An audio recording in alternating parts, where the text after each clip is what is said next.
Brian, Jeff in Las Vegas. Good afternoon. There we go. Hi. Sorry. Getting about my Zoom. Nice to meet you. And nice to meet you too. Thanks for joining me today to talk about Secrets of the Whales. My pleasure. We're just in time for Earth Day, filmed across 3 years and 24 locations. This four-part series, could this be the most personal series you've ever directed? It is, and that's really because the science has changed. And this is the real breakthrough of the series.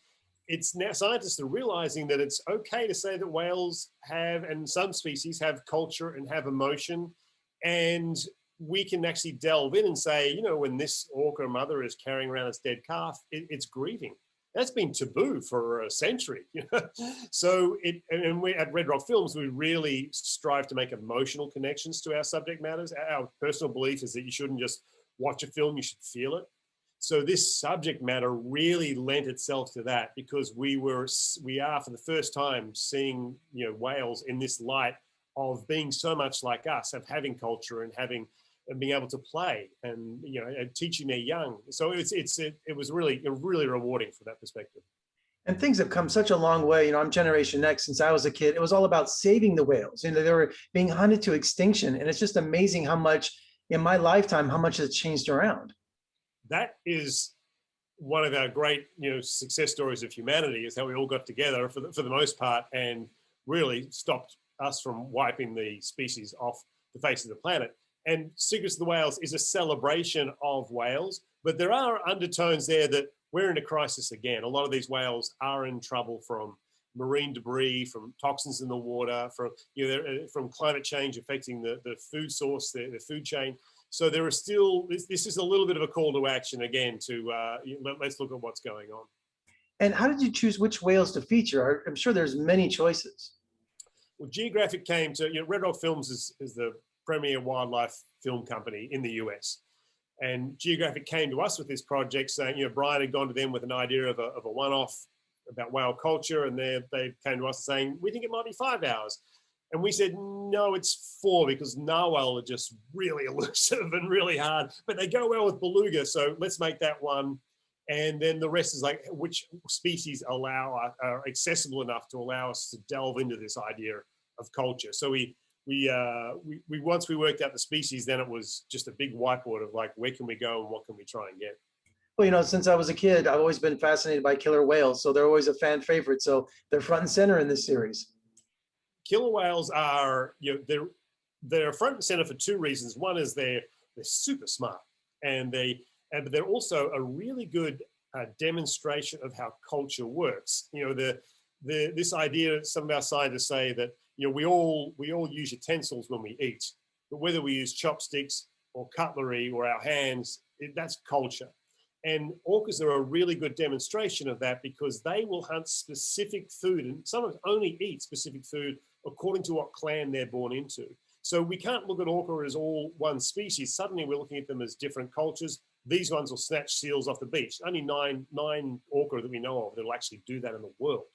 Over here, they'll get stingrays, and they, experts at hunting the stingrays around New Zealand. And over here, they're getting, various kinds of fish. So and if you transport them, they won't eat what those other orca are eating, because they're so specific to true to their own cultures. So it's a fascinating way to look at them. And Brian Scary, just some of the most incredible footage. He just keeps topping himself every time. Well, Brian's is the premier still photographer in the world, and I joke with him because he only needs 1 frame, right? So we used about 5% of our footage is Brian's that he shot himself, which is amazing because he's focusing primarily on stills, yet he's still able to get these other images.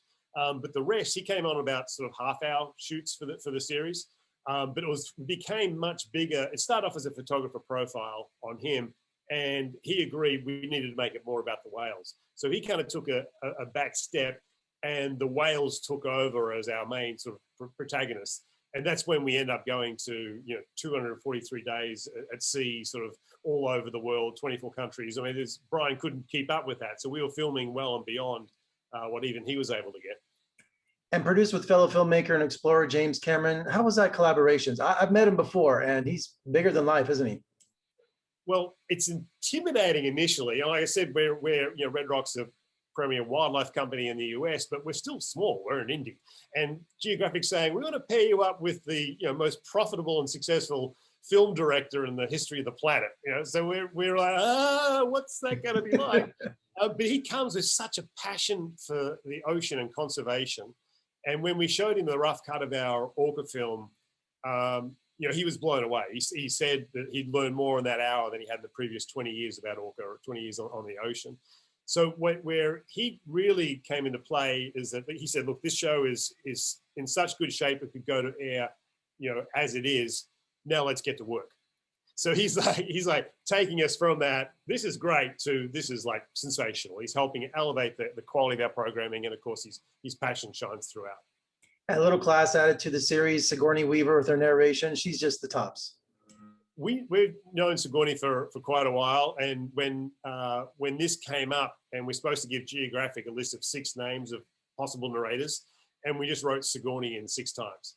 And James Cameron was aboard with that, and he gave her a call as well, and she put so much emotion into it. In our recording session, she was in her apartment in New York because of COVID. She was in a closet, surrounded by her clothes for sound quality, occasionally going to a window and telling some guys outside to please, pipe down. And she got to one particular scene in our sperm whale episode that still gives me goosebumps. It's kind of when we find a whale hope that had been missing for a while. And she's seen the show and it's in her mind, and she's reading the narration, and she gets that stage and she starts to cry.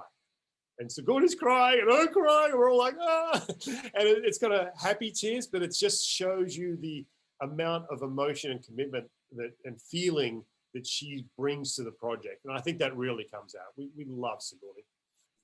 Brian, thank you so much for joining me today, and good luck with the series. Appreciate it. Thank you. Take care.